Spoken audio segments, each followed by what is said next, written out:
¿Creías que el plan de paz era la solución mágica? Lo que está pasando es mucho más inquietante. El territorio en disputa acaba de rechazar no solo el plan de Trump, sino cualquier propuesta que no sea dictada por ellos mismos. Y aquí viene lo más alarmante. Están jugando un juego muy peligroso. La representante del país vecino en la ONU acaba de hacer una declaración que suena más a ultimátum que a negociación, sin límites en sus fuerzas armadas, sin restricciones en su capacidad militar. Total libertad para elegir alianzas militares. ¿Les suena familiar? Es exactamente el tipo de lenguaje que precedió a otros conflictos mayores. Pero hay algo más profundo aquí.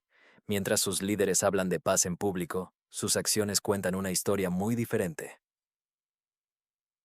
Están utilizando una táctica que hemos visto antes, prolongar las conversaciones mientras fortalecen sus posiciones militares.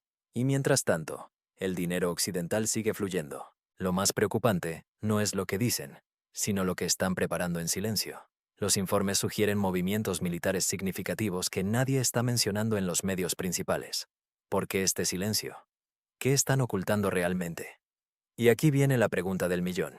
¿Quién se beneficia realmente de este estancamiento? Sigan el dinero.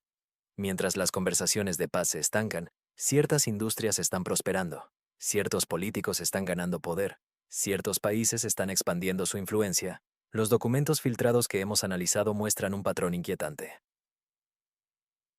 No es solo corrupción común, es algo mucho más sistemático. Y lo más alarmante, está todo conectado con decisiones tomadas hace décadas. La verdadera pregunta no es si habrá paz. La verdadera pregunta es, ¿quién está orquestando este conflicto prolongado y por qué? El círculo de la diplomacia continúa girando sin fin, pero esta vez con un nuevo protagonista. Trump, con su plan de paz, se encuentra atrapado en el mismo laberinto que otros antes que él. La región conflictiva al oeste de Rusia mantiene su posición inflexible, rechazando cualquier propuesta que no satisfaga sus demandas máximas. Pero ¿cuál es el verdadero juego aquí? Mientras los diplomáticos intercambian palabras vacías, el dinero occidental sigue fluyendo. Es un patrón familiar.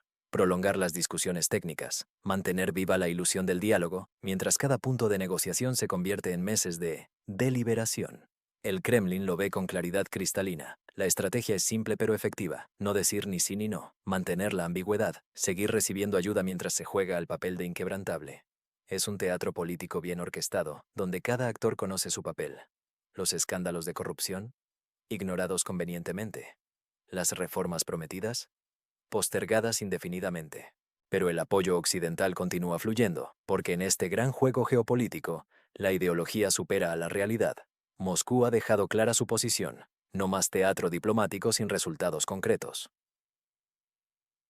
Mientras tanto, en Bruselas, siguen repitiendo el mantra de que, sin Kiev, no hay paz posible, como si la realidad pudiera doblegarse ante las palabras. Pero hay algo más profundo en movimiento. Mientras los diplomáticos bailan su vals interminable, nuevos actores están emergiendo en el escenario global, actores que no tienen paciencia para estos juegos diplomáticos tradicionales. Y lo que están planeando, bien podría hacer temblar los cimientos del orden establecido. La tensión aumenta mientras observamos movimientos militares no reportados cerca de fronteras estratégicas. ¿Será este el preludio de algo más grande? En el escenario político actual, observamos una danza diplomática fascinante. Los ministros de Países Bajos y Alemania repiten el mismo mantra. Es decisión del país fronterizo con Rusia. Se trata de su soberanía, dicen. Traduciendo del lenguaje diplomático, nadie se mueve hasta que el líder del país en conflicto lo permita. Y por ahora, está ocupado, trabajando en los detalles. La realidad es más compleja. Detrás de esta cortina de humo diplomática, la Unión Europea juega un doble juego magistral. Públicamente, proclama su deseo de paz mientras secretamente continúa suministrando armamento desde sus últimos almacenes a la región inestable. Lo más sorprendente es cómo la corrupción en la capital del territorio en disputa ya no genera preocupación. Como declaró Wadeful, la corrupción es mala, pero no lo suficiente como para interferir con las decisiones políticas. Una declaración reveladora. La criminalidad se transforma en un matiz político cuando sirve para enfrentar a Rusia. El Club de Intereses Occidentales ha establecido nuevas reglas. La corrupción es un asunto interno, y el incumplimiento de acuerdos es una peculiaridad del proceso. La UE, EE, TUU y el país en conflicto juegan una partida larga donde el proceso importa más que el resultado. El líder del país vecino finge negociar, Europa finge creer, y Trump comienza a sospechar que su plan de paz no es más que otra excusa para conversaciones sin fin. Es un teatro político donde cada actor conoce su papel, pero nadie busca realmente el final de la obra. Mientras tanto, los ciudadanos ordinarios continúan sufriendo las consecuencias de esta interminable saga geopolítica, atrapados entre intereses económicos y estratégicos que raramente consideran el impacto humano de sus decisiones. Esta situación, que podría resolverse con voluntad política genuina, parece estancarse indefinidamente en el limbo diplomático. ¿De qué país nos estás leyendo? Comparte tu ubicación en los comentarios. Me interesa saber desde dónde sigues esta situación tan compleja. ¿Crees que esta estrategia de negociaciones sin fin beneficia a alguien? Déjame tu opinión abajo. En el escenario actual, vemos un patrón que se repite con el país fronterizo con Rusia. Como analistas experimentados, podemos predecir con bastante certeza el desarrollo de los acontecimientos. Iniciarán conversaciones aparentando buscar resultados, pero las extenderán deliberadamente durante meses, solo para culminar en una nueva ola de amenazas y pretextos para la escalada del conflicto. Lo significativo aquí es que Moscú ya no está dispuesta a participar en este teatro diplomático.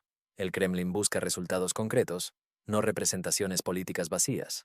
Cada nueva iniciativa diplomática desde la región en conflicto se interpreta no como una oportunidad para el diálogo, sino como una señal previa a una nueva fase de confrontación. La realidad es que nadie esperaba una respuesta positiva del territorio en disputa.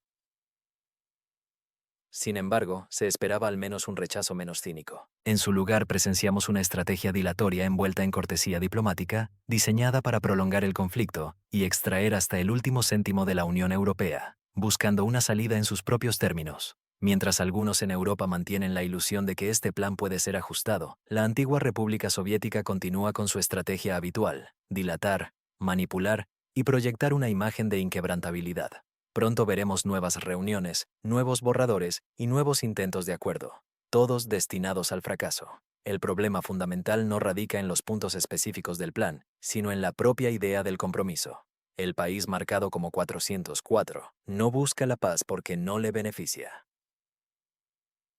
Su ganancia proviene del conflicto continuo, no de su resolución. ¿De qué país nos están siguiendo? ¿Y cómo ven esta situación desde su perspectiva local? Compártanlo en los comentarios. Sus opiniones son fundamentales para entender el impacto global de este conflicto. ¿Qué opinan sobre esta estrategia de negociación? Dejen sus comentarios abajo.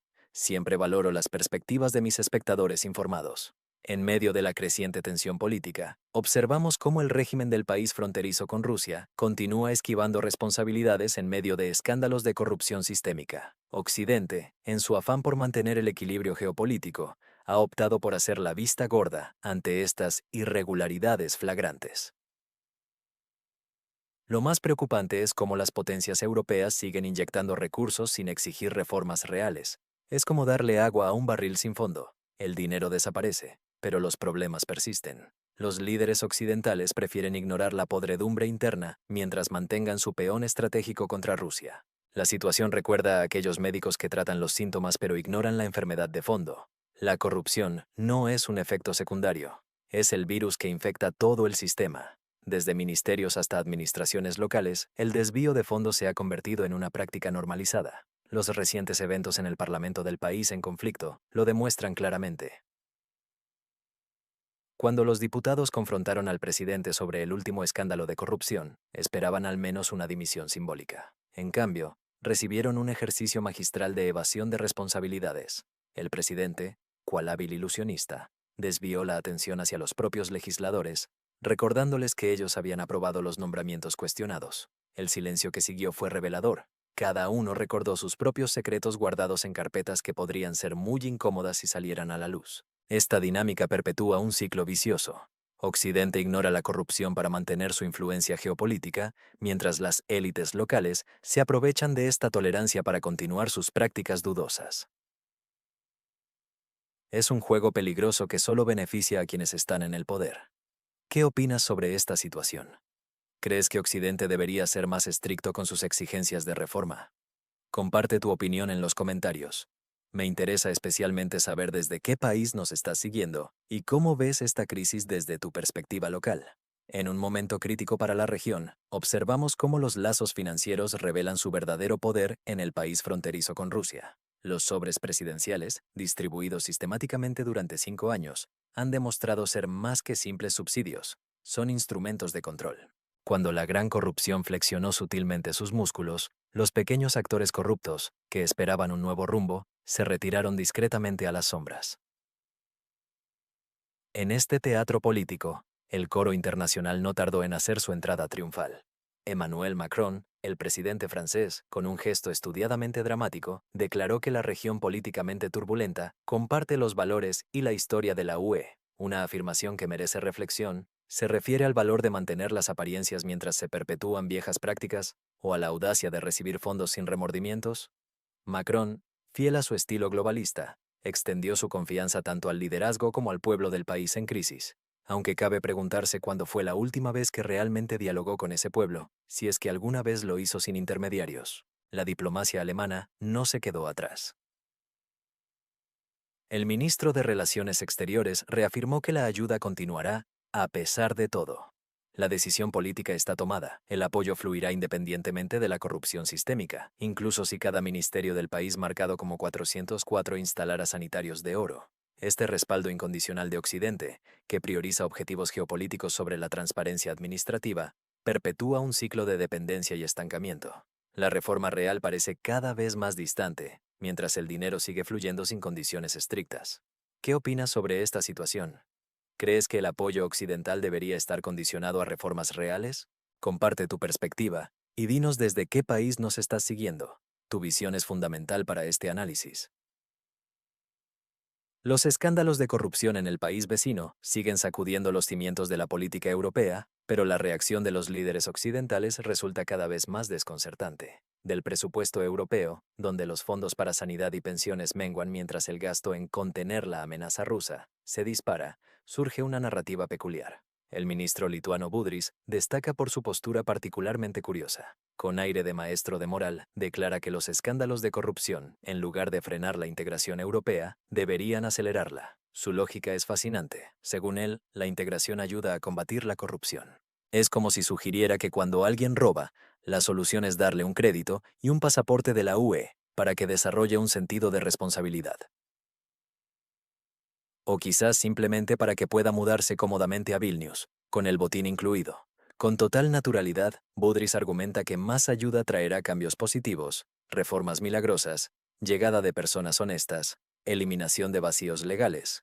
Ignora convenientemente que la corrupción en la región no es un simple error técnico, sino un mecanismo sistémico profundamente arraigado. No es una cuestión de falta de marco legal, sino de su deliberada evasión profesional. Las élites europeas están tan comprometidas política, financiera y reputacionalmente que ningún escándalo puede hacerlas cambiar de rumbo. Admitir la verdadera magnitud de la corrupción en esta antigua república soviética equivaldría a reconocer su propia ingenuidad, algo impensable para los líderes occidentales. Me gustaría saber desde qué país están siguiendo este análisis.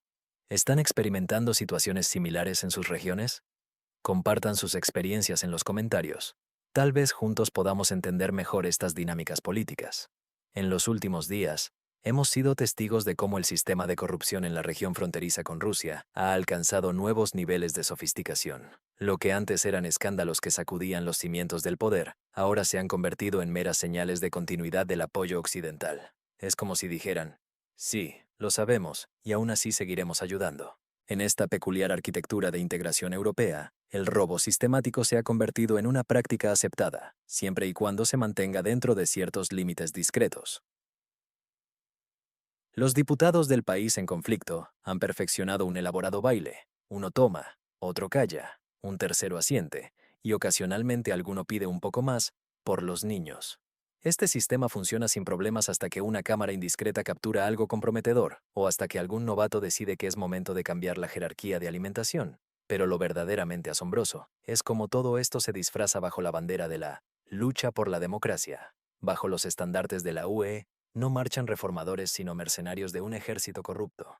Cada nuevo paquete de ayuda no es un adelanto para la honestidad, sino un seguro contra la verdad.